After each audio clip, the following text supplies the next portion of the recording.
En los componentes lineales sabemos que la tensión y la corriente son directamente proporcionales, de manera que la representación de la ley de Ohm estará dada por una recta que pasa por el origen del sistema de ordenadas. A medida que la tensión aumenta, la corriente lo hará en forma lineal. Eso es lo que permite escribir la ecuación de la ley de Ohm, que la diferencia de potencial está dada por el producto de la corriente por la resistencia que se opone a la circulación de la misma. En el caso de los diodos, no estamos ya ante componentes lineales. Vemos que un diodo polarizado en directa, es decir, tensión de ánodo más positiva que la tensión del cátodo, hará que la corriente aumente, pero no siguiendo una recta, sino siguiendo una curva. Es decir, es un componente no lineal. Si polarizamos el diodo en inversa, es decir, la tensión del ánodo más negativa que la tensión del cátodo, vemos que la corriente que circula es extremadamente pequeña. Fíjense que el semieje negativo de corriente está dado en microamperes, mientras que el semieje positivo está en miliamperes. Esto nos está indicando que esta curva es prácticamente coincidente con el eje de abscisas, es decir, la corriente desde el punto de vista práctico es despreciable.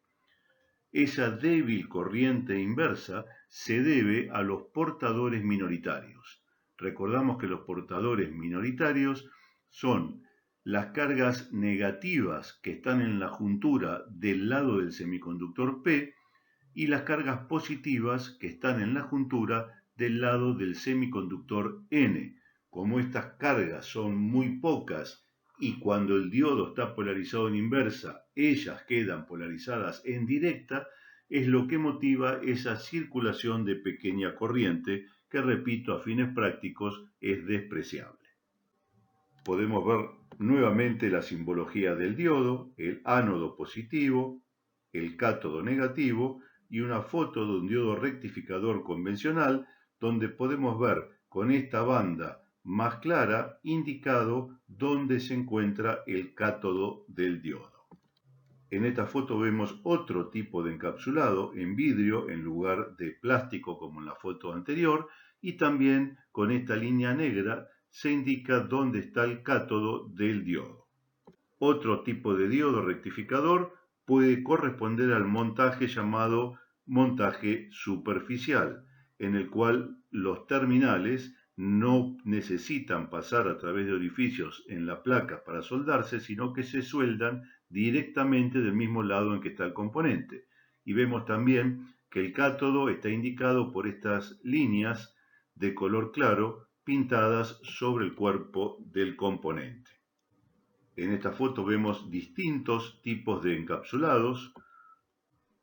Estos tres que tienen dos diodos dentro de la cápsula, como se puede ver aquí en el dibujo sobre la cerámica, un diodo rectificador convencional y aquí vemos un diodo para corrientes elevadas. Este tipo de diodos de cuerpo metálico generalmente corresponden a componentes que trabajan por encima de los 50 amperes.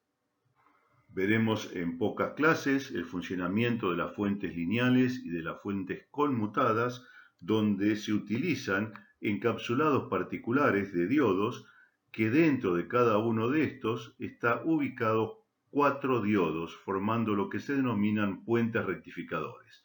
Tanto el de la izquierda como el de la derecha cumplen la misma función y solo cambia la manera en que está construido, pero ambos tienen entradas de corriente alternas, claramente indicadas aquí y en esta otra foto, y salidas de positivo y negativo que vemos a la izquierda y aquí en el componente de la derecha.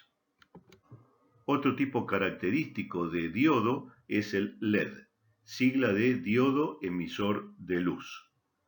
Como todos los diodos, tienen un ánodo y un cátodo. Aquí vemos la simbología donde se le agregan estas dos flechas para indicar la emisión de luz, visible o no visible. Hay diodos de luz visible y diodos de luz infrarroja y diodos de luz ultravioleta. En este dibujo podemos ver también el ánodo que es más largo el terminal que el cátodo para identificarlo fácilmente. También se puede ver por este bisel cuando miramos el LED desde arriba para identificar el ánodo y el cátodo, o en la vista lateral las partes metálicas que sostienen ánodo y cátodo también son distintas y claramente diferenciables.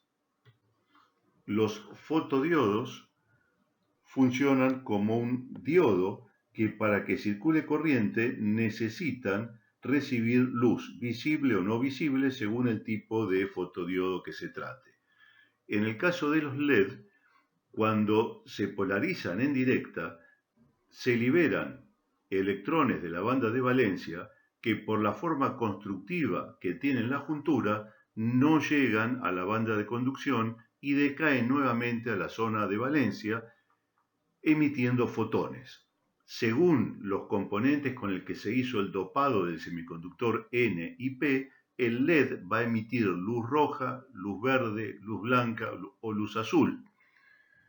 Después hay combinaciones de colores simplemente en base al acrílico que reviste y forma el encapsulado del LED.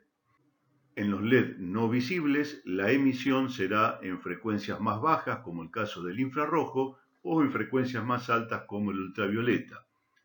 En el caso del fotodiodo, esa banda prohibida es mayor, producto de los componentes con el cual se hace el dopado de los semiconductores N y P, de manera tal que para que circule corriente, aun cuando el diodo esté polarizado en directa, se necesita entregarle un poco más de energía, un plus de energía.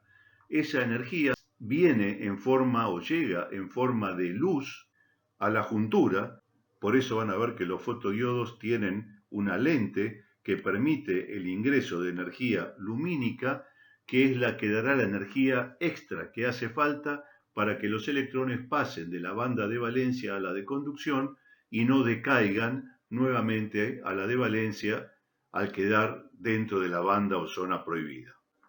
Otro tipo de diodo particular es el diodo Zener, cuyo símbolo pueden ver en esta foto, y pueden apreciar que desde el punto de vista constructivo es prácticamente idéntico al de un diodo rectificador convencional. ¿Qué características distintas tiene el Zener? Fundamentalmente, durante el proceso de dopado para la construcción de los materiales semiconductores N y P y la formación de la zona de juntura, se logra que esa zona de juntura tenga mayor cantidad de portadores minoritarios.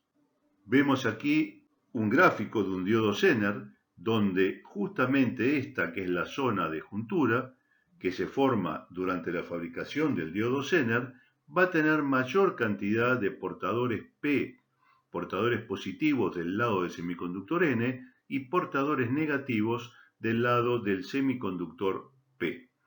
La tensión suficiente para pasar a través de esta juntura se la denomina tensión de Zener y se la indica como V sub Z.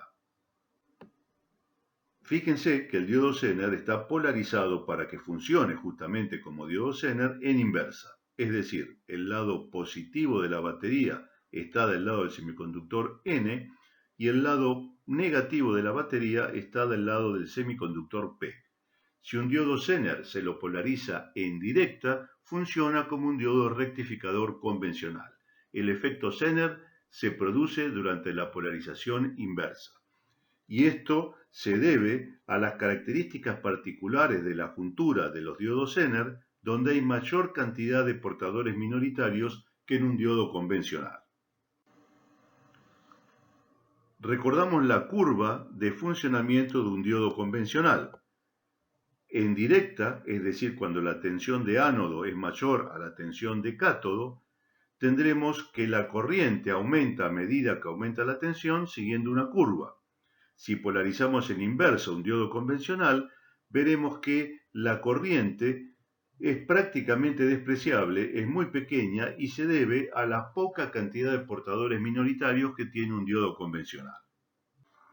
En cambio, en un diodo Zener, tenemos mayor cantidad de portadores minoritarios. Por lo tanto, de acuerdo a la construcción de la zona de juntura, a medida que la polarización inversa va aumentando en diferencia de potencial, es decir, el ánodo se hace cada vez más negativo respecto al cátodo, llega un punto, una tensión, a partir de la cual comienza una avalancha de corriente producto de portadores minoritarios que, repito, tiene en mayor cantidad que en un diodo convencional, y la tensión queda enclavada, queda fija en ese valor en el cual comienza a producirse la avalancha. Es decir, en inversa viene disminuyendo la tensión, se va haciendo más negativa, se va polarizando más en inversa, hasta que, de acuerdo a cómo está construido, de acuerdo a la cantidad de portadores minoritarios que hay en la juntura, llegamos a un valor, a una tensión de polarización inversa, en la cual se produce un brusco aumento de la corriente a través del Zener, corriente de portadores minoritarios, enclavando la tensión, manteniendo la tensión fija. Esta tensión que se mantiene fija se llama tensión Zener y es una de las características de los diodos Zener. Un diodo Zener se caracteriza por la corriente que puede circular por el mismo, corriente inversa, y por su tensión de Zener.